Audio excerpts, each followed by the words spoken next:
Connie Frazier spent the entire first season as the face of cold-blooded government control, a predator in a lab coat. She hunted Eleven like she was tracking an animal, ordering Benny Hammond's murder and silencing anyone who asked questions. Every move was calculated, every expression void of empathy. But Karma doesn't care about clearance levels. During the chaos at Hawkins Middle, when the Demogorgon closed in and panic filled the halls, Eleven snapped. The air itself seemed to vibrate, and in an instant, Connie's brain was crushed from the inside out. No speech, no resistance, just poetic justice for a woman who treated children like experiments.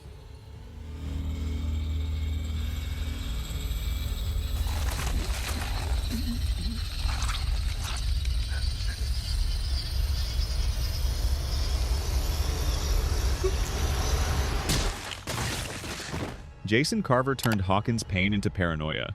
Convinced the Hellfire Club was a satanic cult, he led the town on a witch hunt, feeding fear to people who were already broken. He wasn't evil, just blinded by grief, and that's what made his end hit harder. During the Creel House finale, as Max fought for her soul, Jason barged in, desperate to stop what he didn't understand. Then the world literally tore open beneath him. The Upside Down's gate ripped through the floor, splitting Jason in half as light and chaos consumed the room. 1 second he was shouting about sin, the next he was gone, a casualty of ignorance.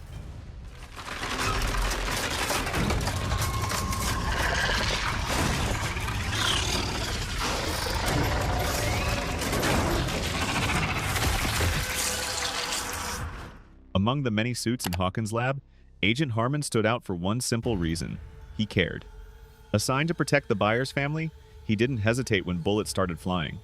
Surrounded, outnumbered, bleeding out, he still returned fire, buying the kids a few precious seconds to escape. There was no cinematic slow motion, no heroic music, just grit, pain, and duty.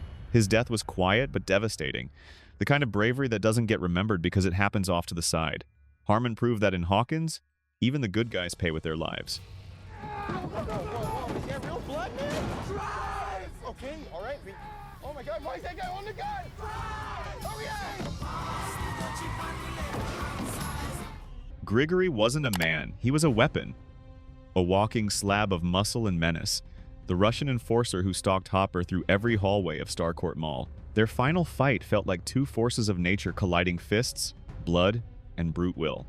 Hopper barely survived as Grigory pressed the trigger to open the gate, determined to die for a mission he didn't even understand. But fate flipped the switch. Hopper threw him into the reactor's spinning gears. Metal screamed, sparks burst, and Grigory's body was shredded by the machine he once guarded. Brutal, bloody, and deserved.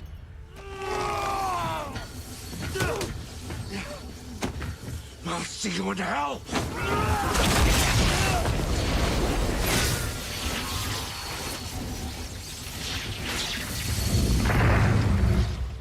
Heather Holloway was summer perfection, sun-kissed hair, a smile straight out of a commercial until the Mind Flayer hollowed her out. 1 minute she's laughing by the pool. The next she's luring her own parents to a dinner table of death. Her eyes go glassy, her warmth replaced by eerie calm. Later, her body dissolves into the Mind Flayer's pulsing mass, her individuality erased. Heather didn't just die, she was recycled into evil. It's one of the show's most disturbing fates, a pretty face masking a puppet.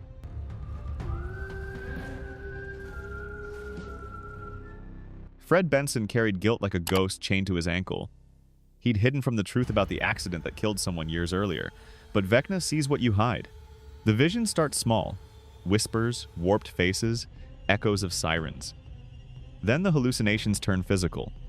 When Fred finally confronts the horror, Vecna lifts him into the air. Bones snap, eyes sink in, and his body folds in on itself like a nightmare sculpture. No screaming soundtrack, just the creak of bones and a single gasp before silence.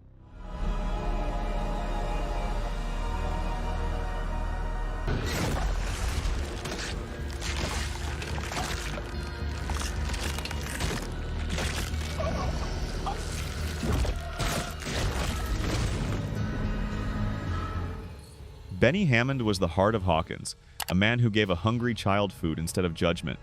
His diner was safety, his kindness effortless. When he met Eleven, he didn't see a weapon, just a scared kid. And that compassion cost him his life. Agent Connie Frazier shot him point blank, then staged it as a suicide. His death hit like a sucker punch, No monsters, no powers, just cruelty and a badge. Benny's blood on the diner wall set the tone for everything that followed. Innocence has no place in Hawkins. Children I work with usually are. Right. So, where is she? Right, she's in the kitchen. Come on up, I'll introduce you. Thank you. Sorry again for trying to turn you away there. It's fine. You know, it's funny, your voice, it sounds different. Chrissy Cunningham was the perfect smile, perfect hair, perfect lie. She was everyone's dream girl, but inside she was collapsing. Her mother's voice haunted her, her reflection mocked her, and Vecna saw it all. When she walked into Eddie's trailer, you thought maybe she'd find a friend. Instead, she found a nightmare.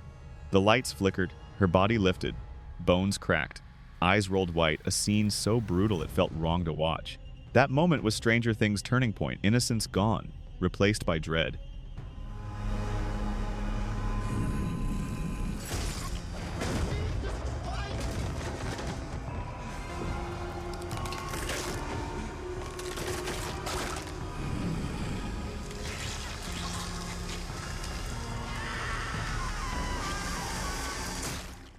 Bob Newby was the kind of man you root for. Sweet, awkward, helpful, the one who believed life could still be normal. When chaos hit Hawkins' lab, Bob didn't run. He fixed the systems, opened the doors, and made sure Joyce and the kids got out. He even smiled when he saw freedom, seconds before the demo dogs ripped him apart. The way Joyce screamed, the way the camera lingered, it wasn't just gore, it was heartbreak. Bob Newby, superhero without powers, martyr without recognition.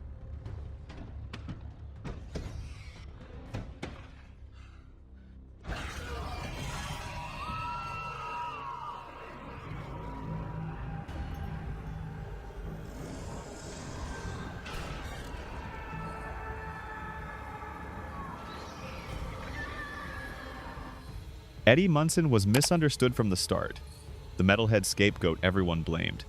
But when it came down to it, he didn't run. With the upside down swarming, he climbed onto that trailer roof, grabbed his guitar, and ripped into Master of Puppets like his life depended on it, because it did. The solo wasn't for glory, it was for distraction, for his friends, for redemption. When the bats overwhelmed him, he kept swinging until his heart stopped. Eddie Munson died how legends are made alone, defiant, unforgettable.